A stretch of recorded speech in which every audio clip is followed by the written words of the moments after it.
Good afternoon. Ladies and gentlemen, we'll begin the service here from Mr. Jacobs, and I'd like to introduce Steve Jacobs. Good afternoon, ladies and gentlemen. At this time, I'd like to introduce Steve Jacobs. Thank you.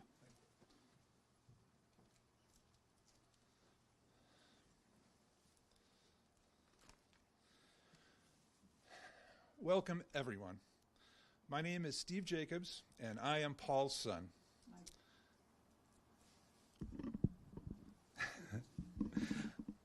At this point, you might be wondering, Steve, did you stop shaving a month ago so that you would look more like your dad? And the answer is yes. Yes, I did. I want to begin by expressing my gratitude to all of you for being here today and to everyone who is joining us remotely as we celebrate the life of my father, Paul Jacobs. I'm going to read something that I wrote in a few short bursts of inspiration over the last several months. It could be called an essay or perhaps a prayer, and my mom thinks I should call it a soliloquy. Whatever it is, I wrote it to share with my family and friends on Facebook because I was moved to send something positive to them in this time of strife. Then last Tuesday, 8 days ago, my dad suffered a stroke, and the family all gathered around him.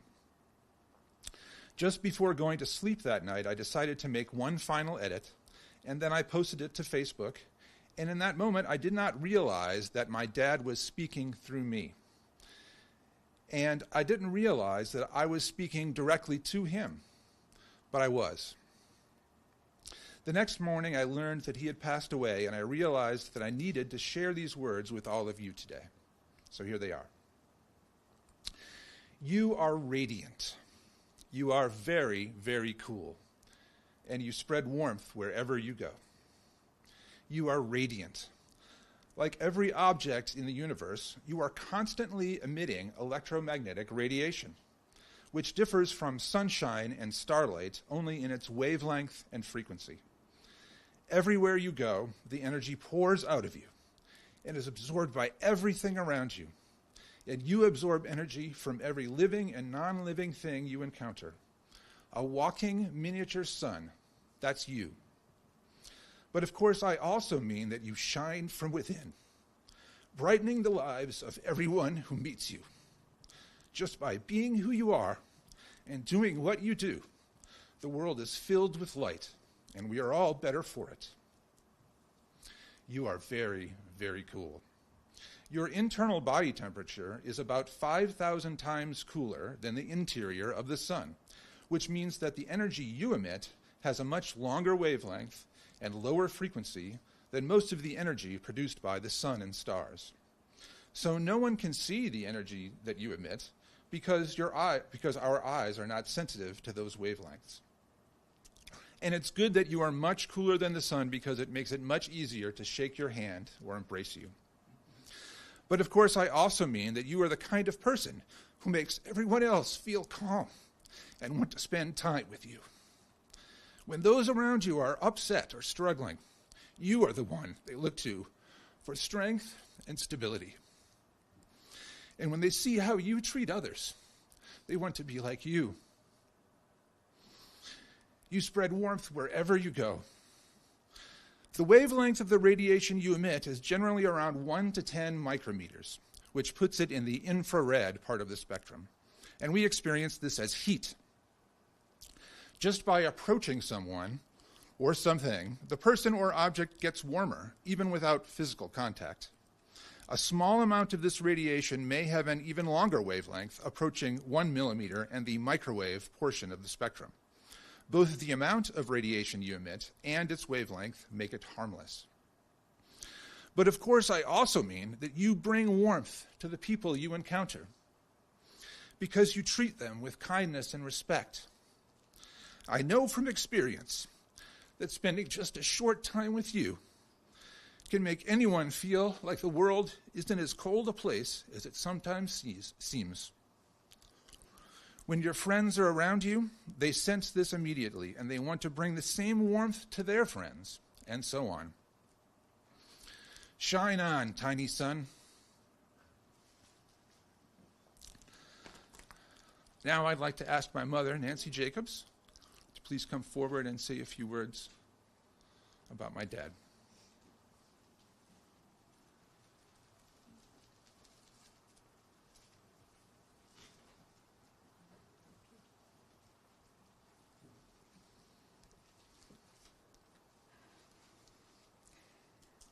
When you live with a man for 59 years, it comes as a shock as you start learning things about him that you didn't know.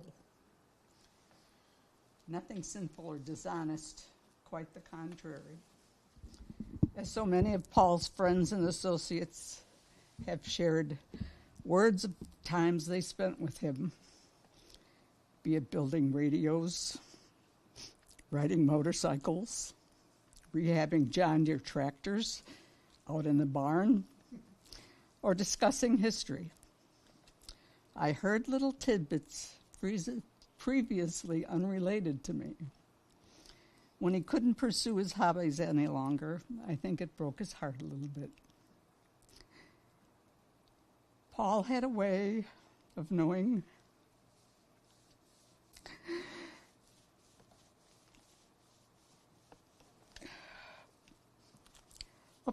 what might get a person's creative juices flowing and steering the individual in that direction.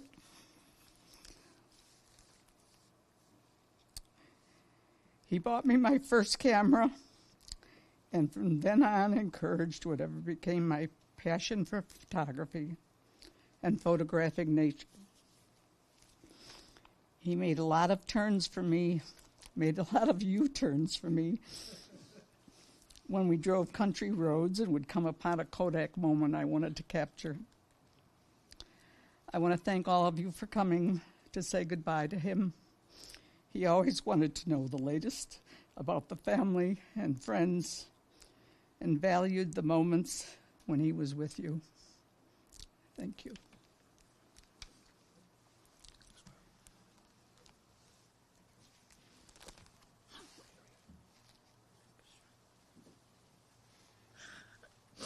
I'm Susan Ellinger, Paul's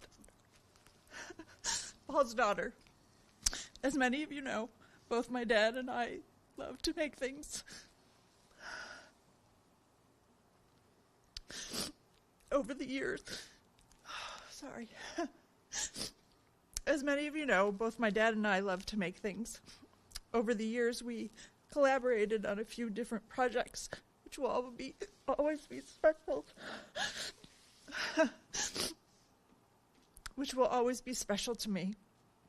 One of those was in 2020, during some of the worst parts of the pandemic.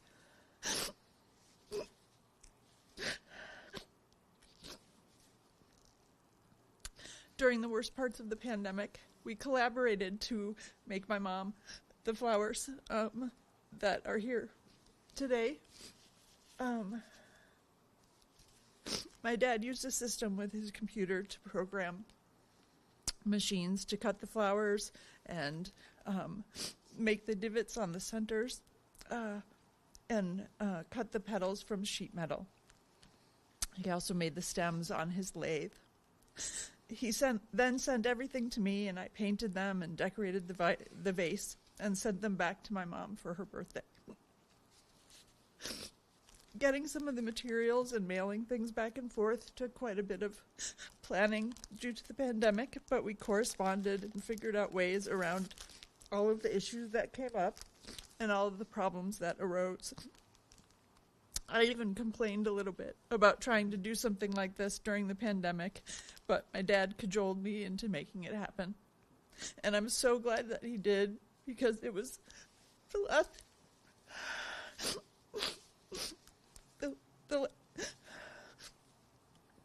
It was the last project that we worked on together. I'm so thankful that he passed his creative nature on to me.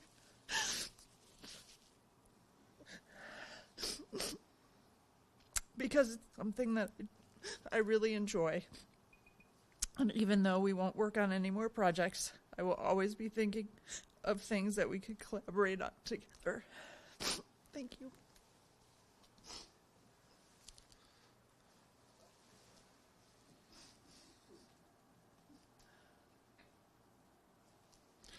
I'd like to welcome my brother-in-law, Clinton Ellinger, now to make some remarks. Thank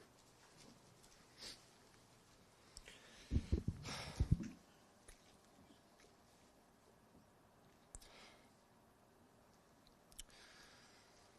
Paul was my second father.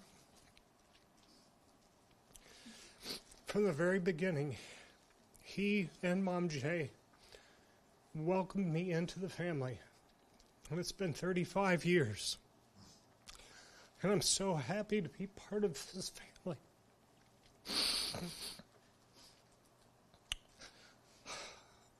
Paul was one of the most intelligent men I've ever met. But it wasn't that he was just smart. He had this ability to take that knowledge and do something with it for himself and others. And I was always so impressed by what he was able to achieve in life.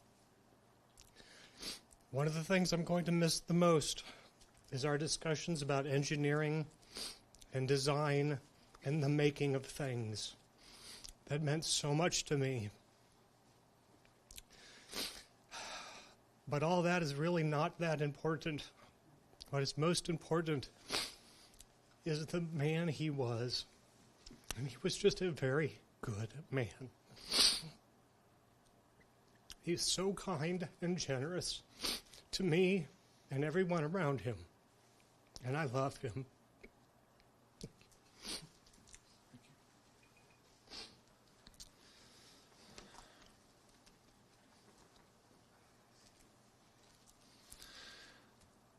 Next, I'd like to welcome my wife, Julie Fees, to give some of her remembrances of Paul. Why don't you take a break? I want to start by thanking all of you who are here today in person and joining by streaming. It means so much to all of us to have your love and support, and to be present with us as we share our thoughts and memories about Paul. As I was reflecting on what to say and how to capture a life so well lived, I realized that I wanted to take some time to celebrate not just Paul, but also to celebrate the 59 years of marriage that he and Nancy shared, and the family that they created and sustained. Over the 35 years since I first met Paul and Nancy, I've known that they were a special couple who made tough decisions together, respected each other's opinions, and cared deeply for the well-being of each other and their family. Paul and Nancy were co-creators, even in business.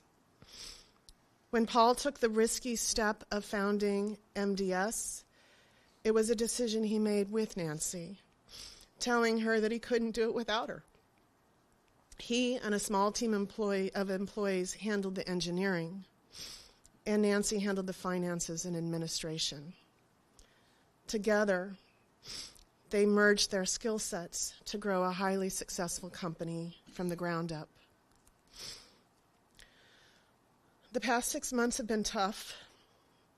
Sadly, despite our best efforts and Nancy's unwavering dedication to Paul's health, we just couldn't find that magic feel better right now pill. But even at such a hard time, there were many moments of good cheer and lightness, including an anniversary and a birthday celebration that Susan helped us to pull together and join in on, complete with her family famous skills for handcrafted banners and cards. Thanks to the many memories spent sharing crossword puzzles, I've also finally mastered the military alphabet for spelling, although both Paul and I were baffled about why I had such a hard time remembering that Juliet is used to indicate the letter J. It was hard to see Paul go but I'm glad that he is free from his suffering and a body that no longer allowed him to be the kind of man that he always had been.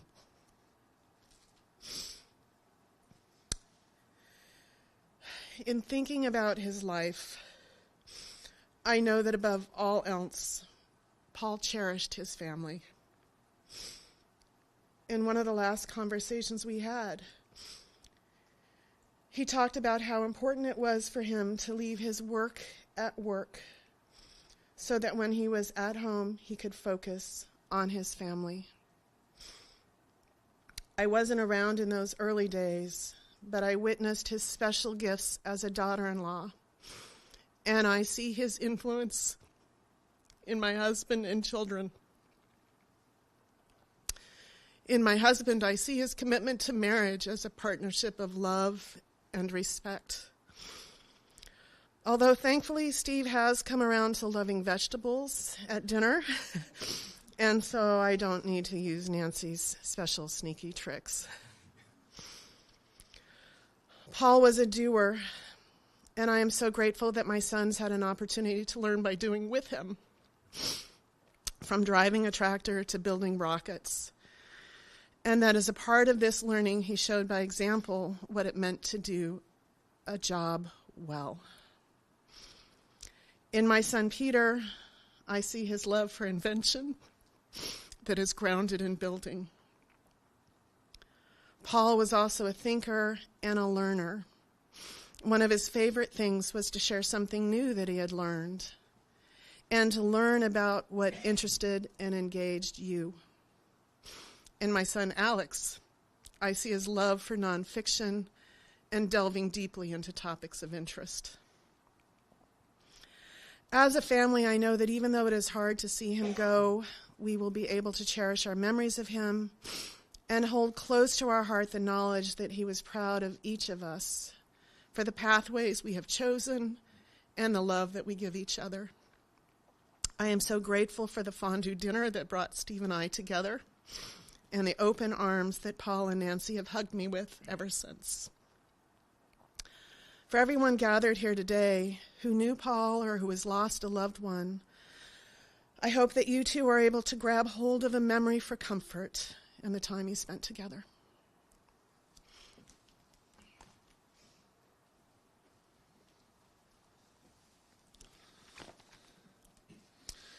Now I'd like to welcome my sons, Alex and Peter, to come up and share their remembrances of my father.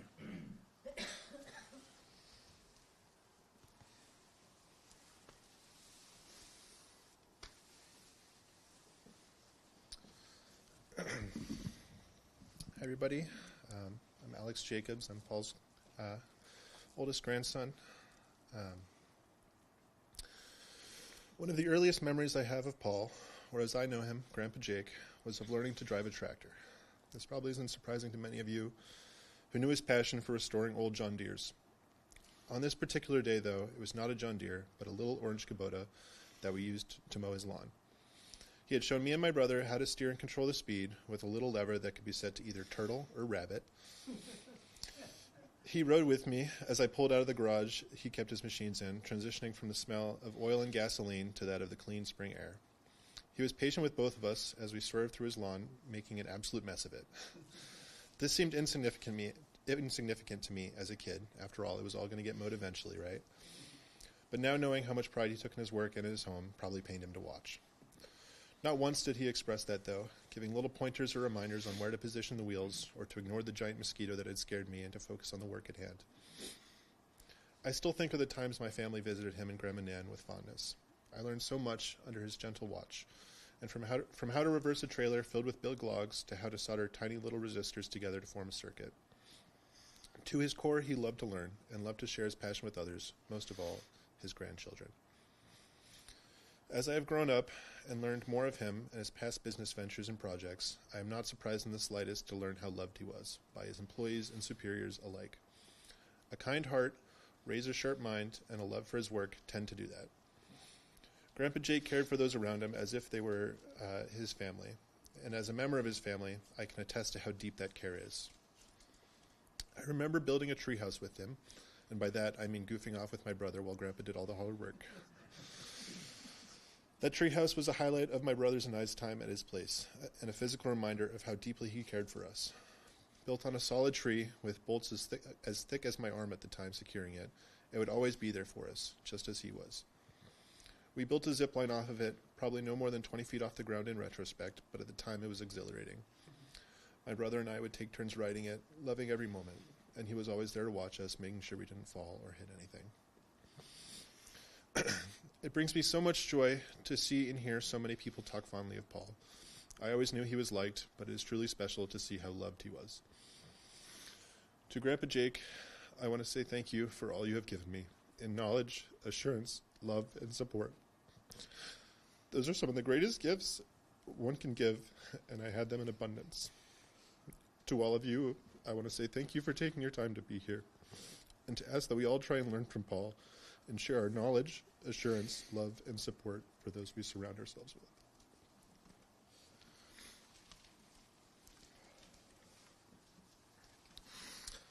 Hello, everyone. I'm Peter Jacobs. I'm Paul's youngest grandson. I'd like to read something I wrote. I've always wanted to be an engineer, just like my grandfather and my father.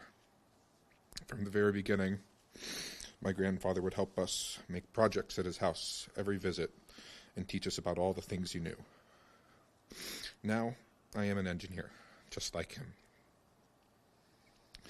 I hope I can follow in his footsteps and become as successful, respected, and brilliant as he was. There is one thing that I will always strive to emulate every day of my life, something that can't be proven and instead must be wholly embraced and committed to each day. That is the duty and responsibility as an engineer to always do the right thing and stand strong in your morals and principles. Those who knew Paul know that this was something sacred to him, more than the ability to solve problems, analyze calculations, or apply his technical knowledge. His moral conviction and integrity were always his greatest strengths. I see this in many ways, in the comments made by those he worked with, in the discussions I had with him, and in his son, an engineer who also followed in his footsteps. Those qualities are the piece of Paul that I will never let leave me. And every day I will try to be just like him. And recently I graduated and I joined a society called the Order of the Engineer. It's a society dedicated to the dignity and the duty of engineers in our profession.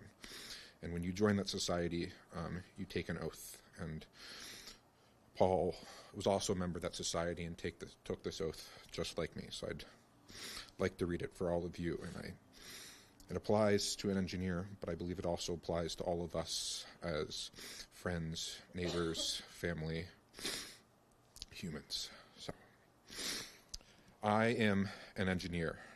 In my profession, I take deep pride. To it, I owe solemn obligations.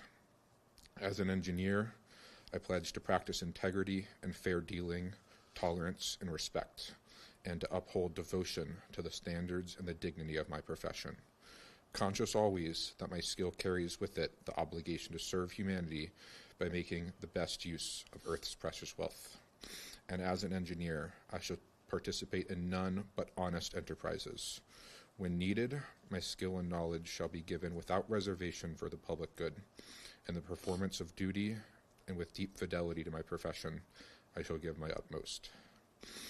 That's something that I know Paul lived his life by, and I will try to live my life by every day in memory of him. Thank you.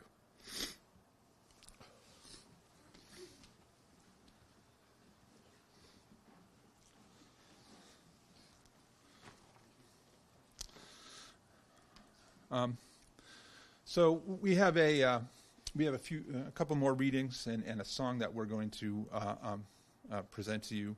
I guess I'll just add something at this point.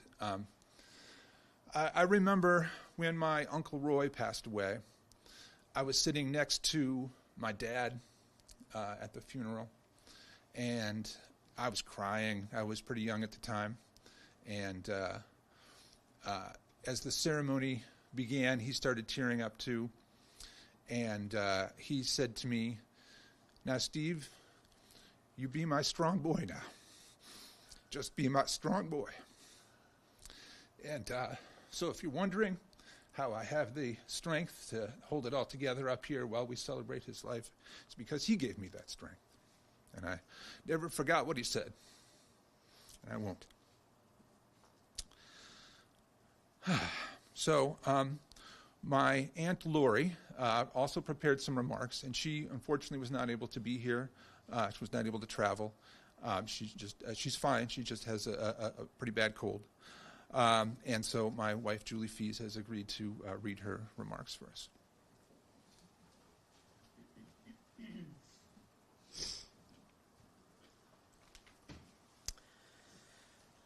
I am so blessed to have had Paul as a brother-in-law for over 50 years. Every 4th of July, we would always meet at Paul and Bob's mom and dad's home across from the park in South Holland. When we were a lot younger, we enjoyed going to events and dancing, and we went to the Grapevine events in New York. We also visited Niagara Falls together, as in some of the pictures that they sent. I am forever grateful for Paul's simple directions when I was anxious about driving to see Bob after his pancreatic cancer surgery 18 years ago. He and Nancy embraced and calmed us both. We have always been so proud of Paul and his expertise on engineering and helping with robotics, opening up businesses, and the way he treated people. He has certainly made a difference in the world, his family, and ours.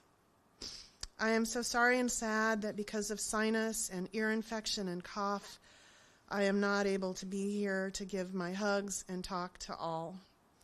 Praying for God's peace and strength for Nancy and her wonderful family.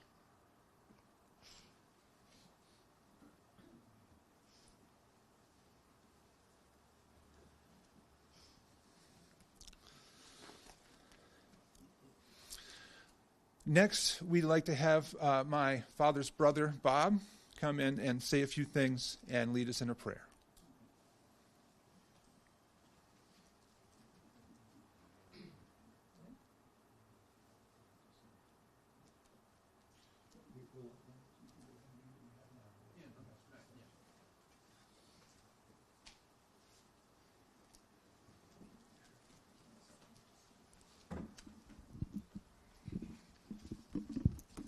Yeah, I'm Paul's brother, as Steve said, and we grew up in South Holland, Illinois, and it's a great place for kids to grow up.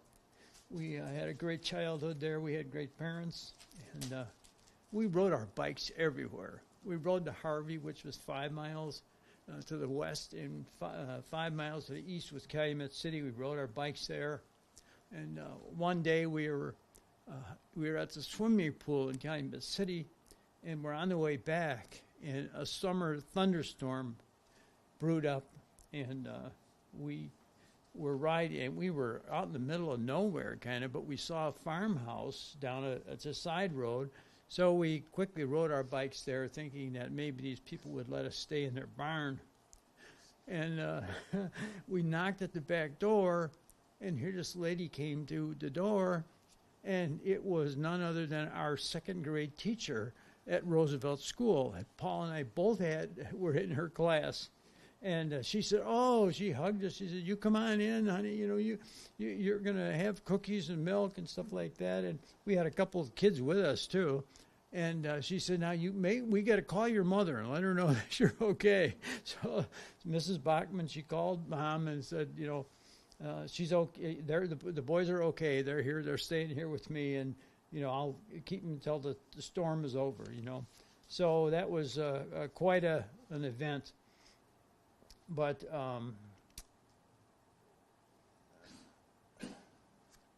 I also have a note from our cousin Randy, and Paul had a lot of respect for Randy, and he had a lot of respect for Paul. He says, "I, Randy Pals, am who I am today in part because of following in Paul's footsteps by deciding to major in engineering in college. And he said also an interesting memory of Paul. After Paul took his job at Motorola, and that was in Schaumburg, I, in my teens then, remember quite vividly insisting on riding with the furniture in the back of the moving van all the way to Schaumburg, something that most likely wouldn't happen today because of safety concerns. But his dad, Randy's dad, we called him Unky. He was our favorite uncle, and he really meant a lot to us boys. And Paul, loved him as much. Thanks, Nancy. Paul loved him just like I did. And I can't, Lori mentioned it in her remarks, or Julie did in Lori's remarks, but I can't thank Paul and Nancy enough. They stood by us when I had pancreatic cancer. I was in hospital for 19 days, and they were with us for at least 2 weeks. And he used to chase me around when I was walking with a walker. He used to chase me around and say, "Get out of the way, I'm going to run you over." And he cheered me up a lot, and it was really great to have him there, and I just can't thank him enough for that. And let's see if something else I'm going to say. I wanted to share another thing that my dad, Paul and I both observed my dad, reading his Bible all the time, and one page that he loved to read was the 23rd Psalm. And he was a carpenter for all his life, and he pounded so many nails that his arm would tremble a little bit like this. And the page became tattered and torn of the 23rd Psalm. And everybody remarked about his Bible like that. So he loved that psalm, and Paul and I did too. And I'd like to read it for you now. "The Lord is my shepherd, I shall not want. He makes me lie down in green pastures. He leads me beside still waters. He restores my soul. He leads me in paths of righteousness for his name's sake. Even though I walk through the valley of the shadow of death, I fear no evil, for you are with me. Your rod and your staff, they comfort me. You prepare a table before me in the presence of mine enemies. You have anointed my head with oil. My cup overflows. Surely goodness and mercy shall follow me all the days of my life, and I will dwell in the house of the Lord forever." And I just like to say this, dear brother, I trust that you are lying down in green pastures now and beside still waters. Your cup is overflowing, and goodness and mercy has followed you. Thank you for all the great memories and the great moments we shared. Rest in peace, dear brother. Thank you.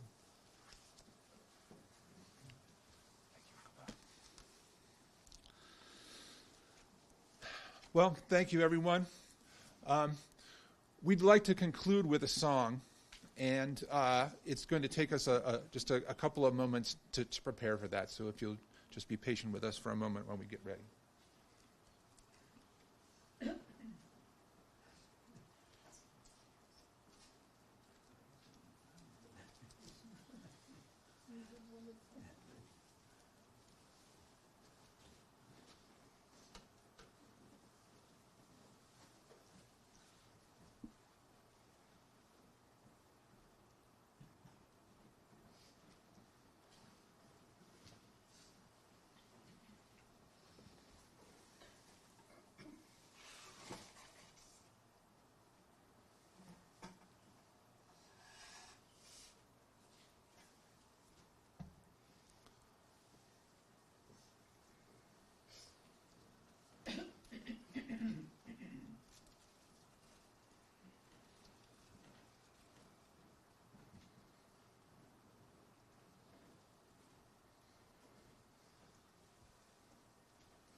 So I'll also apologize because my saxophone is rather loud. So all right,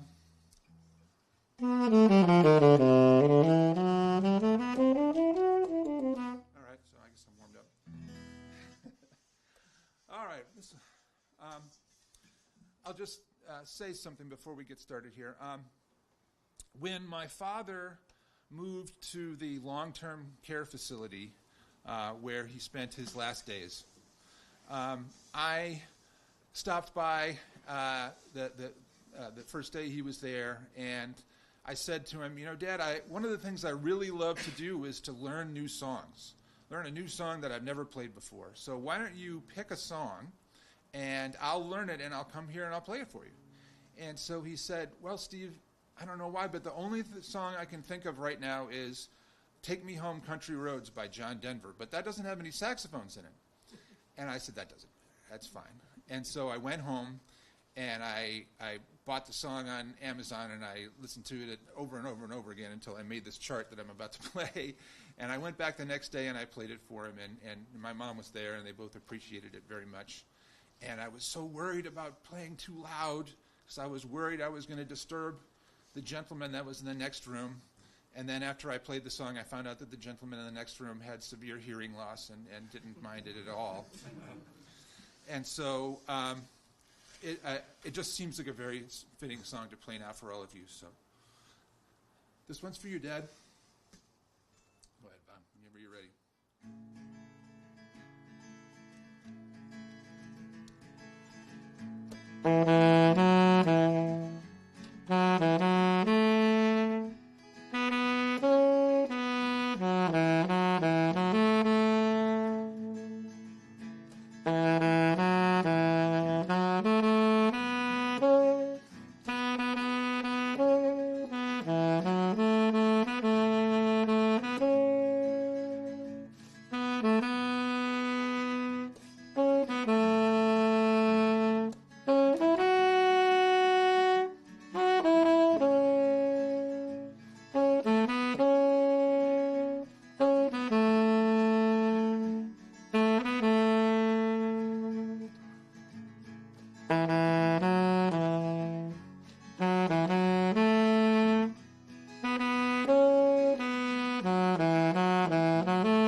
Thank you, everyone.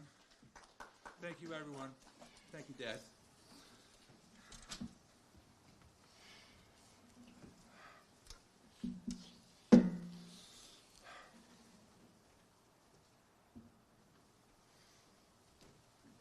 Ladies and gentlemen, at this time, this concludes the services here for Mr. Jacobs.